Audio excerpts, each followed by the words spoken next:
Hello everyone, welcome to Make Byte. तो इससे पहले हमने प्योर सब्सटेंसेस के बारे में जाना था और जब हमने प्योर सब्सटेंस क्या होता है उसके साथ आइडियल गैस रियल गैस को डिफरेंशिएट कर लिया था। अब हम पढ़ेंगे प्रॉपर्टीज ऑफ प्योर सब्सटेंसेस।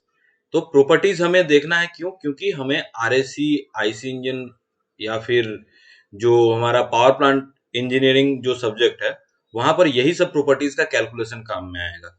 तो यहाँ पर हम एक ऐसा अप्रोच डेवलप करेंगे ताकि हमारा इसका कॉन्सेप्ट भी क्लियर हो जाए और जब आरएससी पावर प्लांट पढ़ेंगे तो वो सब्जेक्ट भी इजी हो जाए और उसके सारे जितने भी न्यूमेरिकल्स है सारे वहां पर हम बना सके। तो इसमें सबसे जो इम्पोर्टेंट पार्ट जो इस चैप्टर का है वो है एनालिसिस ऑफ टीएस डायग्राम। ये जो टीएस डायग्राम है, टी का मतलब है टेम्परेचर और एस एस यहाँ पर स्मॉल में लिखा हुआ है, तो एस का मतलब है एंट्रोपी। एंट्रोपी नहीं, स्पेसिफिक एंट्रोपी।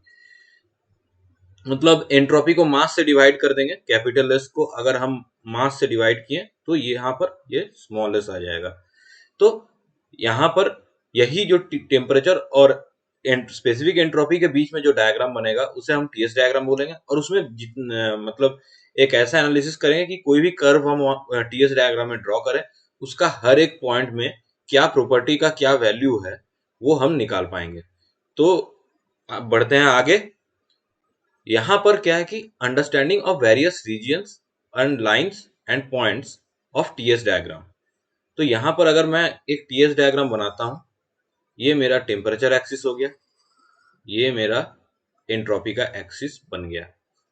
यहाँ पर अगर मैं टेम्परेचर और यहाँ पर स्पेसिफिक एंट्रोपी, अब यहाँ पर ये क्या है, ये एक डोम शेप का कर्व बना हुआ रहता है। अब क्यों बना हुआ रहता है, यही कर्व हमें 3 रीजन देता है। इसका जो लेफ्ट हैंड साइड में, इस कर्व का जो लेफ्ट हैंड साइड में जो रीजन बनता है उससे बोलते हैं सबकूल्ड रीजन।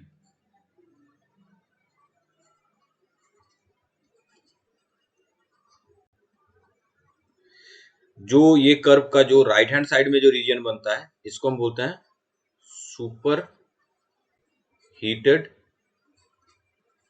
रीजन। अब ये कर्व का ये जो लाइन है, इस लाइन का मीनिंग क्या है, तो इस लाइन को हम बोलेंगे सैचुरेटेड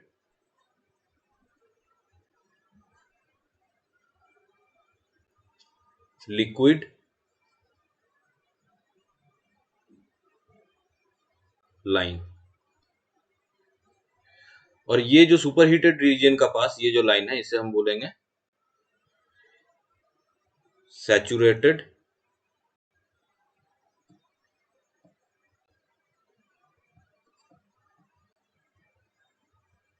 वेपर लाइन। अब यहाँ पर ये जो टॉप इसका सरफेस है, मतलब दो लाइन जहां पर मीट कर रहा है, ये जो टॉप लाइन है, इस यहाँ पर जिस पॉइंट पे ये मीट करेगा इसे हम बोलेंगे क्रिटिकल पॉइंट।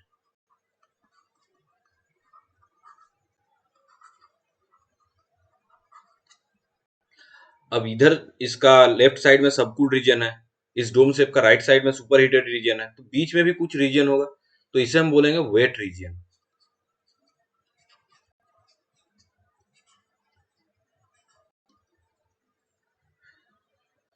तो अब देखते हैं कि हर एक रीजन में कौन सा फेज, मतलब जो हमारा प्योर सब्सटेंस है उसका कौन सा फेज एग्जिस्ट करता है। तो ये जो सैचुरेटेड लिक्विड लाइन है, सैचुरेटेड लिक्विड लाइन का लेफ्ट साइड में मेरा रहेगा लेफ्ट लिक्विड फेज।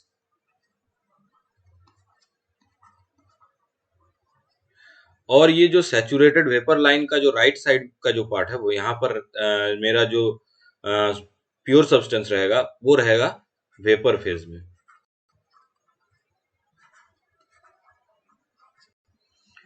और ये जो वेट रीजन है ना, यहाँ पर लिक्विड प्लस वेपर का मिक्सचर रहेगा। अब हमने यहाँ पर, अब ये जो क्रिटिकल पॉइंट है, मतलब इसके ऊपर अगर मैं यहाँ से कोई भी प्योर सब्सटेंस को पास कराता हूँ, मतलब किसी को भी कांस्टेंट टेम्परेचर में मैं अगर यहाँ से एंट्रोपी बढ़ाते रहूंगा, तो यहाँ पर क्या है कि यहाँ पर सैचुरेटेड लिक्विड है। अब सैचुरेटेड लिक्विड धीरे धीरे जितना भी ये आगे बढ़ेगा इसका एंट्रोपी बढ़ता रहेगा, उतना उसमें वेपर कंटेंट बढ़ता रहेगा और धीरे धीरे ये आएगा, पूरा का पूरा जो लिक्विड है वो यहाँ पर कन्वर्ट हो जाएगा वेपर में। और इसके आगे जब मैं जाऊंगा तो ये बस वेपर ही बना हुआ रहेगा, बस उसका टेम्परेचर बढ़ेगा, एंथैल्पी बढ़ेगा, उसका एंट्रोपी बढ़ेगा, ऐसे करके इसका जितना भी प्रॉपर्टीज है वो हम आगे देखेंगे। तो हमें ये जो जितना भी फेजेस है, रीजियंस है और पॉइंट है, ये जो टीएस डायग्राम है इसमें, वो सारा चीज हमने यहाँ पर देख लिया है। अब बढ़ते हैं आगे। आगे मैंने यहाँ पर पहले से ही वही जो कर्व मैं वहां पर बनाया था उसको ड्रॉ करके रखा है। अब यहाँ पर हम क्या क्या देखेंगे, यहाँ पर प्रॉपर्टीज हमारे लिए इंपॉर्टेंट बन जाता है, ड्राइनेस फ्रैक्शन, स्पेसिफिक एंथैल्पी और स्पेसिफिक एंट्रोपी। अब ड्राइनेस फ्रैक्शन होता क्या है? ड्राइनेस फ्रैक्शन कुछ नहीं होता है, ये होता है mass of vapour present in total mass of mixture, मतलब mass of vapour plus mass of liquid, यहाँ ये L है। तो ड्राइनेस फ्रैक्शन को हम X से डिनोट करते हैं। अब ये एक इंपॉर्टेंट क्वांटिटी हो जाएगा, क्यों? क्योंकि हम रेफ्रिजरेशन में या फिर जब हम पावर प्लांट पढ़ेंगे तब हम इससे मतलब यही यही सारा ये जो वेट रीजन का कैलकुलेशन है, मतलब जब लिक्विड प्लस वेपर मिक्स रहेगा तो ये जो रीजन है यहाँ का कैलकुलेशन में ये ड्राइनेस फ्रैक्शन ही इंपॉर्टेंट रोल प्ले करेगा। तो ड्राइनेस फ्रैक्शन का डेफिनेशन मैं यहाँ पर ऊपर में लिख देता हूँ, X, it is the ratio of vapor content present in a pure substance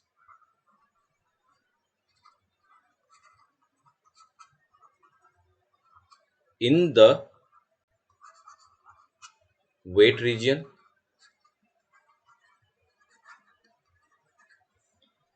to the total mass of the pure substance। अब ये जो टोटल मास है ना, ये टोटल मास में क्या क्या आ जाएगा? मास ऑफ वेपर और मास ऑफ लिक्विड। तो यहाँ पर हमने ड्राइनेस फ्रैक्शन के का जो डेफिनेशन है वो भी देख लिया और ड्राइनेस फ्रैक्शन के बारे में भी जान लिया। अब हमें दूसरा चीज मतलब दूसरा तीसरा चीज जो देखना है वो है स्पेसिफिक एंथैल्पी, स्पेसिफिक वॉल्यूम और स्पेसिफिक एंट्रोपी। अब मैं क्या करता हूँ, इसमें ये सब का कैलकुलेशन मेरा काम में आएगा जब हम आरएससी का या फिर पावर प्लांट का कैलकुलेशन करेंगे। अब ये जो टीएस डायग्राम मैं बनाया हूँ और इसमें ये जो मैं रेड कलर से ये जो लाइन को मैं फॉलो कर रहा हूँ, ये टीएस डायग्राम में कांस्टेंट प्रेशर लाइन बोला जाता है। मतलब ये एक लाइन हो गया, यहाँ पर और एक भी लाइन रह सकता है, लेकिन ये जो लाइन है ये वेट रीजन में स्ट्रेट हो जाएगा और वेट रीजन का बाहर जो लाइन रहेगा वो थोड़ा सा इंक्लाइन रहेगा। यहाँ पर मान लेता हूँ कि pressure is equal to P1 है, यहाँ पर pressure is equal to P2 है। तो टीएस डायग्राम में प्रेशर कैसे बिहेव करता है वो हमें ये डायग्राम क्लियर कर रहा है।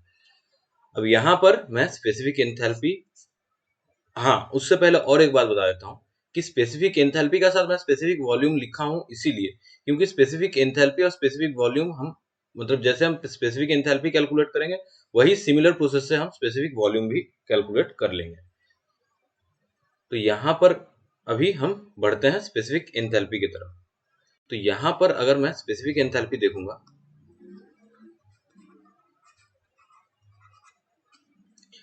तो पहले हम देखेंगे सैचुरेटेड लिक्विड लाइन पे। तो सैचुरेटेड लिक्विड लाइन पे जो एंथैल्पी रहेगा उसे हम HF से डिनोट करेंगे और सैचुरेटेड वेपर लाइन में जो एंथैल्पी रहेगा उसे हम HG से डिनोट करेंगे। तो ये जो मतलब इस पॉइंट से तो ये जो यहाँ पर मैं इसको कुछ पॉइंट में डिवाइड कर देता हूँ, जैसे कि ये A पॉइंट हो गया, ये B पॉइंट हो गया, यहाँ पर बीच में कोई एक पॉइंट ले लेता हूँ C, यहाँ पर D point saturated vapour line के ऊपर और यहाँ पर एक पॉइंट E। तो अब ए पॉइंट कहां पर है? ए पॉइंट है मेरा सबकूल्ड रीजन पे। तो H A specific enthalpy at A क्या होगा? स्पेसिफिक एंथैल्पी एट ए होगा एच एफ। अब यहाँ पर जो एंथैल्पी है, यहाँ का डेटा और यहाँ का डेटा आपको हमेशा दिया हुआ रहेगा, सैचुरेटेड लिक्विड लाइन और सैचुरेटेड वेपर लाइन का। तो H F minus C P T B minus T A, ये हो जाएगा एच ए, मतलब सबकूल्ड रीजन में कोई भी पॉइंट रहेगा तो वहां पर हम क्या करेंगे, यहां से हम, यहाँ पर जो बी है, यहाँ से हम टेम्परेचर निकालेंगे, यहाँ पर टी बी, और यहाँ से हम टेम्परेचर ले लेंगे टी ए। तो यहाँ से अगर हमें टेम्परेचर अवेलेबल रहा तो हम इस इक्वेशन में डालेंगे, सीपी का वैल्यू कांस्टेंट दिया हुआ रहेगा सबकूल्ड रीजन के लिए, और यहाँ से हम निकाल लेंगे ए पॉइंट में कितना एंथैल्पी है। तो ये मेरा एक नंबर इक्वेशन हो गया स्पेसिफिक एंथैल्पी के लिए। दूसरा इक्वेशन क्या होगा, एच बी। बी पॉइंट में एंथैल्पी हमें यहां से साफ साफ दिख रहा है कि बी पॉइंट कहां पर है, सैचुरेटेड लिक्विड लाइन पे। तो एच बी क्या हो जाएगा, H B is equal to H F. फिर आ जाता है मेरा C point, 3 number point, sorry 3 number point में। अब यहां पर एच सी निकालने के लिए हमें कैलकुलेट करना पड़ेगा। एच सी निकालने के लिए हमें ड्राइनेस फ्रैक्शन का हेल्प लेना पड़ेगा। अब वो हेल्प हम कैसे लेंगे वो हम आगे देखते हैं।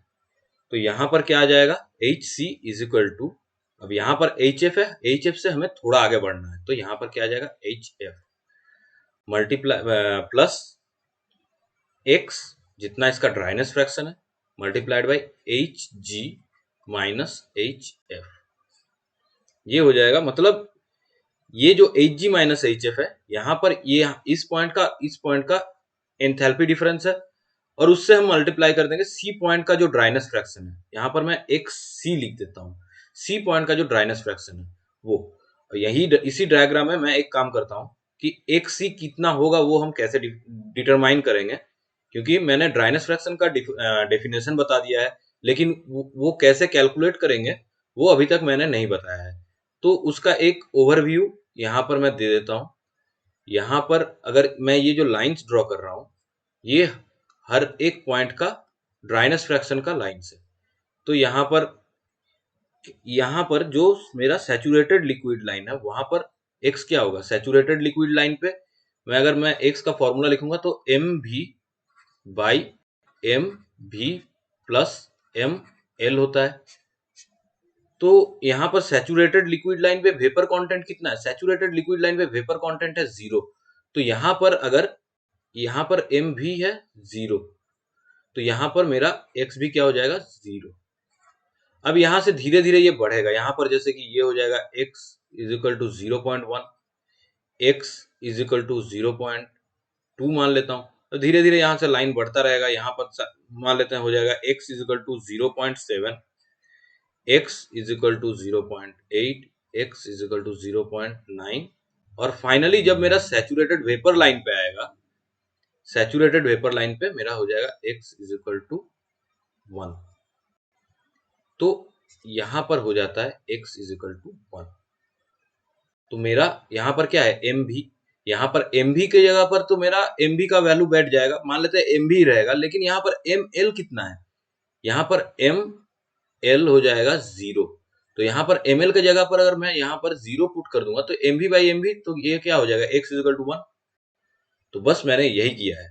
और ये जो H G minus H F है, मैं इसको थोड़ा सा रफ के लिए एक स्पेस बना लेता हूँ। ये तो मेरा पहला जो समझाना था इस इक्वेशन से वो मैंने समझा दिया। अब दूसरा चीज जो मैं यहाँ पर समझाऊंगा वो है H G minus H F. यहाँ पर ये जो टर्म है इसको हम एक साथ, या फिर जब आप स्टीम टेबल देखिएगा किसी भी प्योर सब्सटेंस के लिए, तो इसको वहां पर कभी कभी लिखा हुआ रहेगा H G minus H F is equal to H F G. और ये जो एच एफ जी है ना, ये एच एफ जी कुछ नहीं है, यही है हमारा लैटेंट हीट। क्यों, अब इसको हम लैटेंट हीट क्यों बोल रहे हैं, ये जो मेरा टेम्परेचर है टीबी, यहां पर TB is equal to T D है। क्यों, क्योंकि ये लाइन तो स्ट्रेट है, तो यहाँ पर टेम्परेचर इंक्रीज नहीं हो रहा है, लेकिन इसमें एनर्जी इनपुट मतलब एंथैल्पी इसका बढ़ रहा है। थर्मोडायनेमिक्स का हमारा जो प्रीवियस एक्सपीरियंस अभी तक जितना रहा है, एंथैल्पी क्या होता है? Enthalpy is a kind of energy. तो मैं अगर एनर्जी डाल रहा हूं और उसका अगर टेम्परेचर बढ़ नहीं रहा है, तो वो क्या क्या एनर्जी है? वो है लैटेंट हीट। वो क्या करा रहा है? फेज चेंज करा रहा है। यहाँ पर लिक्विड से इसको वेपर में कन्वर्ट करा रहा है। तो ये जो HFG है, यही है लैटेंट हीट। तो इसको हम ऐसे भी लिख सकते हैं, HF plus XC multiplied by HFG। ये हो गया मेरा HC का डेफिनेशन, मतलब एक्सप्रेशन। हमें HC भी मिल गया। अब हमें देखना है कि HD क्या है। 4 नंबर पॉइंट है HD। तो HD क्या हो जाएगा? HD हमें दिख रहा है, HD is equal to HG। इसके बाद आ जाएगा 5 नंबर में HE। तो यहां पर भी जैसे हमने सबकूल्ड रीजन के लिए माइनस किया था, तो यहां पर क्या आ जाएगा? HG। HF यहां पर था, यहां पर तो हमें G तक का डेटा मालूम है, तो हम HF तक ही क्यों छोड़ेंगे इसको, हम G तक डेटा लेंगे। HG इसके साथ अब यहां पर इसका एनर्जी बढ़ रहा है, तो यहां पर CP आ जाएगा मल्टीप्लाइड बाई, यहां पर TB TD सेम है, तो यहां पर मैं TD लिखूंगा माइनस, और यहां पर E है, तो यहां पर हमें जो चाहिए होगा वो चाहिए होगा TE। E का टेम्परेचर कितना है? TE। तो यहां पर TE माइनस TD, ये मुझे दे देगा E पॉइंट में कितना एंथैल्पी मेरा बन रहा है। जैसे कि अगर मेरा इस पॉइंट का अगर दिया हुआ रहे और मुझे यहाँ से बोल दिया जाएगा कि प्रोसेस है आइसेंट्रोपिक प्रोसेस।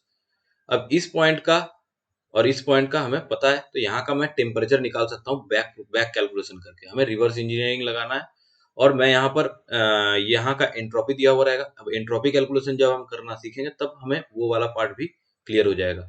तो यही 5 इक्वेशन से खेलना है जब हमें एंथैल्पी निकालना है TS डायग्राम में for a pure substance which is undergoing phase change.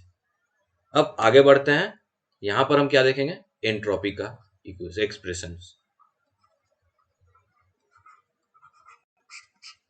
फिर से हम वही सेम काम करेंगे।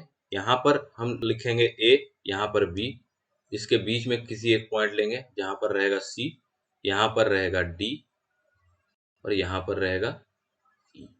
B पॉइंट का एंट्रोपी क्या है? SF। और D पॉइंट का एंट्रोपी क्या है? SG। क्यों? सैचुरेटेड लिक्विड लाइन पे हम लिखेंगे SF, सैचुरेटेड वेपर लाइन पे हम लिखेंगे SG। तो अभी यहाँ पर क्या होगा? यहाँ पर हमें पहले निकालना है, फिर से वही सेम प्रोसेस हम लगाएंगे। पहला क्या है? हमें निकालना है entropy S at A point. तो S एट A क्या होगा? तो A का सबसे करीबी पॉइंट है B। B पॉइंट पे मुझे एंट्रोपी मालूम है SF है, तो यहाँ पर मैं लिखूंगा SF। अब एंट्रोपी क्या होता है? Heat divided by temperature. तो यहां पर मैं इसको क्या लिखूंगा? SF माइनस CP, और यहां पर एक इंटीग्रेशन करके हमें एक वैल्यू मिलेगा ln TB बाई TA। वहां पर जो मैं TB माइनस TA लिख रहा था, यहां पर ये लिखूंगा TB बाई TA। अब ये कैसे आता है वो मैं यहां पर रफ में दिखा देता हूं। हमें मालूम है कि एंट्रोपी होता है heat Q divided by temperature. ये मतलब मैं एक सिंपल सीधा सा डायमेंशन एनालिसिस कर रहा हूं और कुछ नहीं। तो हीट को यहाँ पर क्या है कि B से अगर मुझे 1 पर आना पड़ेगा, तो हमें हीट रिजेक्ट करना पड़ेगा, सबकूल्ड रीजन में आना पड़ रहा है। तो मैं इसको ऐसे लिख सकता हूँ, माइनस CP dt नीचे T। तो यहाँ पर क्या हो जाएगा? Minus CP dt। तो ये इसको अगर मैं इंटीग्रेट करूंगा, इसको अगर मैं DS लिखता हूँ, इसको मैं यहाँ पर अगर माइनस Q रिजेक्ट कराता हूँ, तो यहाँ पर इसको अगर मैं इंटीग्रेट करता हूँ, CP को कांस्टेंट लेके बाहर ले लेता हूँ, तो ये आ जाएगा minus CP ln T। dt by T का इंटीग्रेशन आपको आना चाहिए। ये कहां से कहां तक होगा? From B to A। अब इसका जब मैं वैल्यू पुट करूंगा, तो ये आ जाएगा minus CP ln TB by TA। ये मुझे DS का जो मेरा यहाँ से यहाँ तक बी से ए तक आने के लिए मुझे जितना एंट्रोपी लूज करना पड़ रहा है वो उसका एक्सप्रेशन हमें मिल गया। बस मैंने क्या किया, इसी एक्सप्रेशन को यहाँ पर डायरेक्टली लिख दिया था। अब मैं जब मतलब इसको मैं अभी डिराइव कर दिया हूँ, तो जब मैं यहाँ पर सुपर हीटेड रीजन के लिए लिखूंगा वहां पर मैं और डिराइव नहीं करूंगा, वहां पर मैं इसी को बता दूंगा जस्ट। अब दूसरा पॉइंट के मतलब ए से बी में आगे बढ़ते हैं, तो यहाँ पर क्या आ जाएगा, एस बी हो जाएगा। सिंपल, यहाँ पर हमें दिख रहा है एस एफ, बस काम खत्म। 3 नंबर पॉइंट, यहाँ पर एस सी क्या होगा, तो यहाँ पर हमने एस एफ तक आया है, तो एस एफ से थोड़ा सा आगे बढ़ेंगे। कितना आगे बढ़ेंगे, प्लस एक्स सी, सी पॉइंट का dryness fraction multiplied by S F G. अब हमने पहले ही बता दिया है कि एस एफ जी क्या होता है, एस एफ जी हो जाएगा S G minus S F. मतलब इस पॉइंट का ये कुछ नहीं, ये बस इंटरपोलेशन मेथड है। यहां से यहां तक का कितना पार्ट तक हम जा रहे हैं, यहाँ पर एक फ्रैक्शन आएगा, एक सी कुछ क्या है, ड्राइनेस फ्रैक्शन आएगा, उसको इसके साथ मल्टीप्लाई करके मैं एस एफ का साथ ऐड कर रहा हूं, तो मुझे सी पॉइंट का एंट्रोपी मिल रहा है। अब चौथा पॉइंट भी हमें सिंपली दिख रहा है, एस डी क्या होगा, एस डी हो जाएगा एस जी, और इसके बाद आगे आ जाएगा यहाँ पर 5वां पॉइंट। 5 नंबर पे क्या होगा, एस डी के साथ साथ यहाँ पर आ जाएगा एस ई। तो यहाँ पर ये हो जाएगा, हमने अभी एस जी तक आ गया, तो हमें पीछे मुड़ के नहीं देखना है, एस एफ तक नहीं देखना है, हमें एस जी से आगे बढ़ना है। तो यहाँ पर लिख देंगे S G plus C P, C P L N, L N यहाँ पर बड़ा बाई छोटा, तो T E by T D, ये हमें मिल गया है। हमारा जो पांचों पॉइंट मैंने यहाँ पर मार्क किया था, उस पांचों पॉइंट का एंट्रोपी कितना होगा वो इस बॉक्स में मैंने लिख दिया है। और कैसे निकालना है इसका पीछे का कॉन्सेप्ट भी मैंने बता दिया इस वीडियो में। तो इस वीडियो में अब कुछ नहीं बचा है, अब 2 पॉइंट बचा हुआ है, दो मतलब प्रॉपर्टी बचा हुआ है। एक है इंटरनल एनर्जी, इंटरनल एनर्जी नहीं, specific internal energy.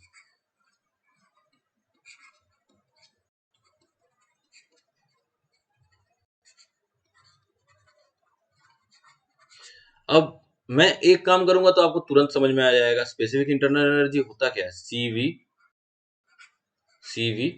D T. तो बस अब सीवी डी टी, एंथैल्पी क्या था, एंथैल्पी भी था